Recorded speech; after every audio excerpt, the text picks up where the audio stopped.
Bonjour à toutes et à tous. Je voudrais commencer d'abord par remercier Périfem d'organiser ces journées importantes et passionnantes et dont nous sommes très heureux d'être partenaires depuis quelques années.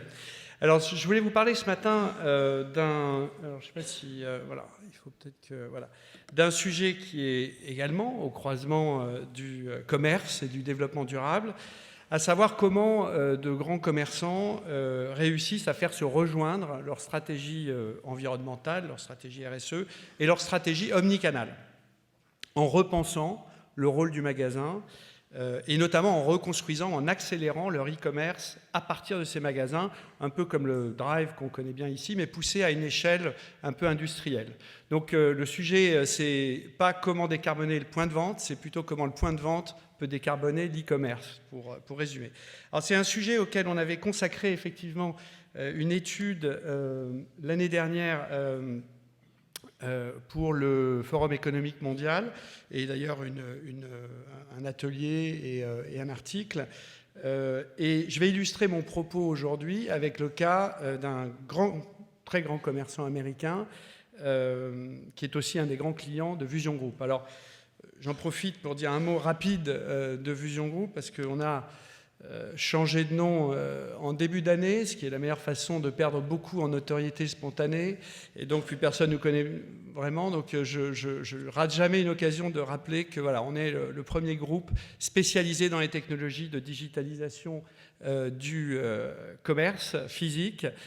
Donc SES Imagotag, qui était notre précédent nom, n'a pas disparu. C'est toujours le leader mondial des étiquettes intelligentes.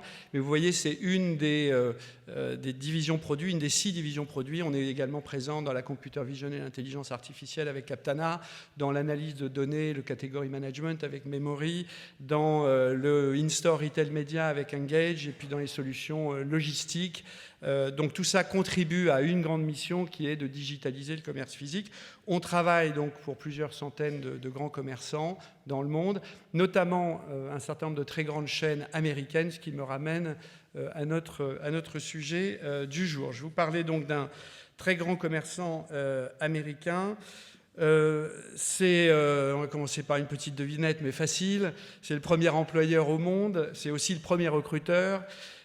Qui a quasi doublé les salaires de tous ses employés en moins de 10 ans, qui investit massivement sur ses magasins, qui connaît une croissance continue depuis des années, et notamment une croissance très forte de son e-commerce.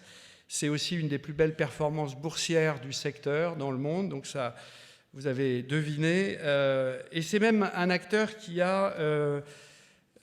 c'est donc Walmart, qui a atteint, puisqu'on parlait de carbone, avec 7 ans d'avance, son premier objectif de réduction de 1 milliard de tonnes d'émissions de CO2, donc l'année dernière, par rapport à un objectif qui initialement avait été fixé en 2030.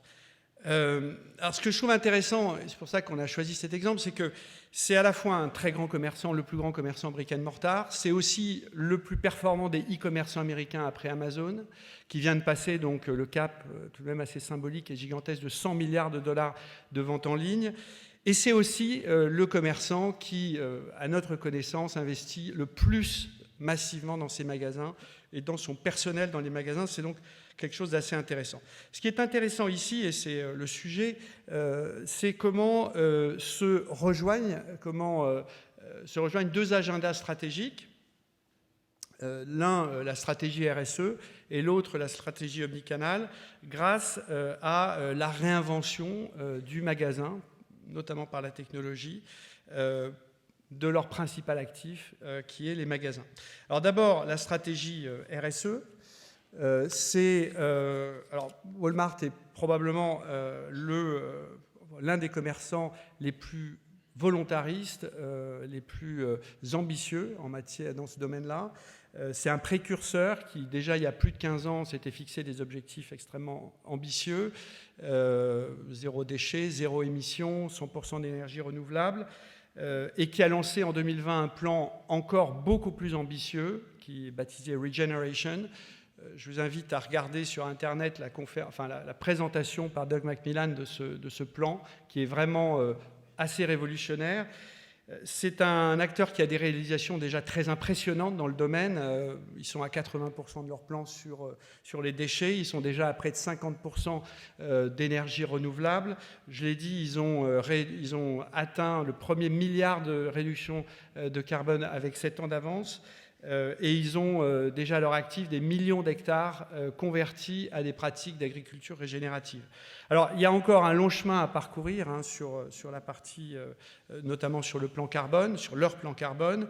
C'est justement là que la stratégie omnicanal apparaît comme un contributeur aussi massif qu'inattendu, finalement. Donc, la stratégie omnicanal, bon, c'est le cœur de la stratégie de Walmart, la stratégie business.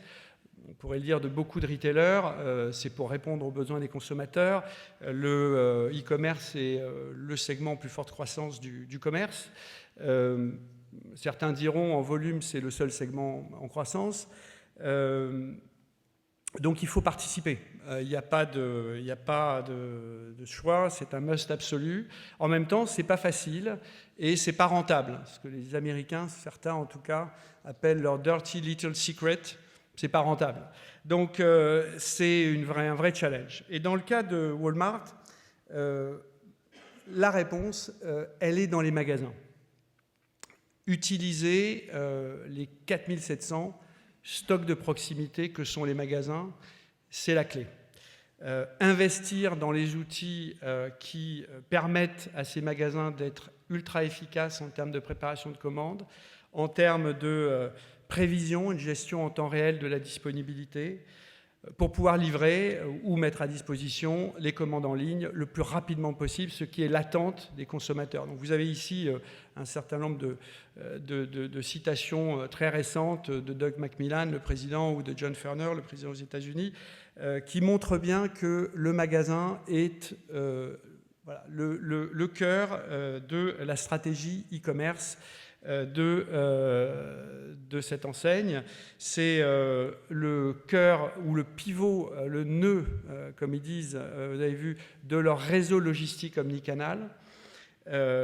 Pour augmenter, donc chaque supercenter, vous voyez, a un rayon d'action de plusieurs miles.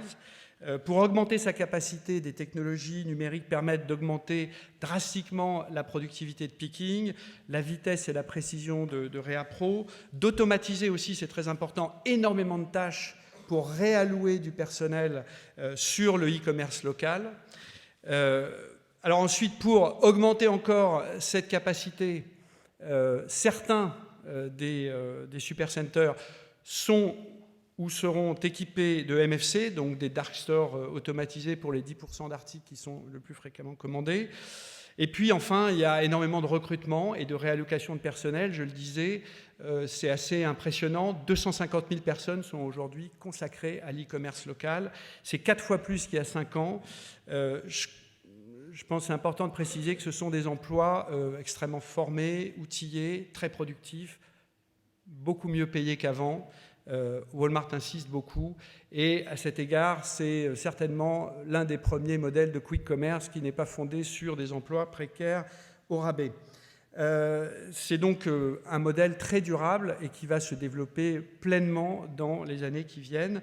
C'est un modèle donc extrêmement performant qui a permis à Walmart d'atteindre ce cap très symbolique des 100 milliards, mais qui n'est qu'un premier cap dans une ambition immense, qui va bientôt être rentable, qui a beaucoup d'avantages en termes de performance économique pour ce modèle d'e-commerce, en termes de délai évidemment pour les clients, de satisfaction client, de satisfaction employé, et puis de réduction des investissements. Donc quand on réfléchit à l'e-commerce en tant que, non pas simplement de profitabilité en pourcentage de chiffre d'affaires, mais en retour sur capitaux employés, en réalité c'est majeur. Énormément de réduction d'investissement, dans quoi? Dans les plateformes logistiques, dans les plateformes automatisées de préparation de commandes, qui deviennent pour certaines inutiles et qui ne sont pas rentables.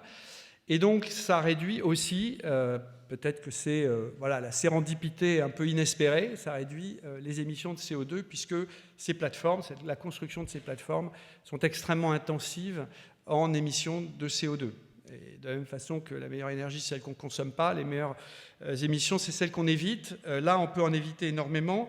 Sur ce plan, pour prendre un tout petit peu de recul, et pour revenir à l'étude dont je à laquelle je faisais allusion tout à l'heure. En fait, on a essayé d'extrapoler les émissions évitables par un modèle d'e-commerce basé beaucoup plus sur la modernisation et l'utilisation des magasins. Et vous voyez qu'on atteint un niveau qui est extrêmement élevé. Un demi-milliard de tonnes potentielles sur les 5 à 7 prochaines années qui peuvent être évitées par un modèle de développement du e-commerce de ce type. Donc c'est absolument majeur. On parle de centaines de millions de mètres carrés d'entrepôts qui deviennent inutiles avec un modèle comme celui-là. Et on pourrait citer beaucoup d'autres bénéfices sur l'engorgement des villes, sur la manière d'adresser le dernier kilomètre, ou en l'occurrence plutôt les derniers 30 kilomètres, etc. Mais bon, on n'a pas le temps ce matin pour ça. Alors, Walmart n'est pas le seul commerçant à faire le pari de ses magasins pour réduire ses émissions de CO2. On pourrait en citer beaucoup d'autres. Je trouvais que cet exemple-là, qui est un autre de nos grands clients, est très intéressant aussi, parce que eux font explicitement un lien entre leur modèle omnicanal et la réduction des émissions de CO2, donc la manière dont les magasins permettent de décarboner le retail. On pourrait citer également beaucoup d'autres moyens par lesquels la modernisation du commerce peuvent, contribuer à l'agenda climatique, aux accords de Paris. Il y aurait énormément de sujets qui sont mentionnés là, mais bon, on n'a pas le temps aujourd'hui et ce sera certainement l'occasion d'une autre discussion ensemble. Donc, comme Yves nous invitait à, résumer en une idée, une conversation, je conclurai sur ce message qui est peut-être finalement qu'en apparence un paradoxe. Le magasin physique est l'avenir du e-commerce. C'est une solution à un modèle omnicanal qui est performant, qui est durable, qui est local, qui est socialement positif. Et je voulais partager avec vous cette bonne nouvelle aujourd'hui, chers commerçants. Vos magasins sont des mines d'or vertes, des mines d'or sociales, des mines d'or économiques. Et c'est donc à cette nouvelle ruée vers l'or que je vous invite aujourd'hui et je vous remercie.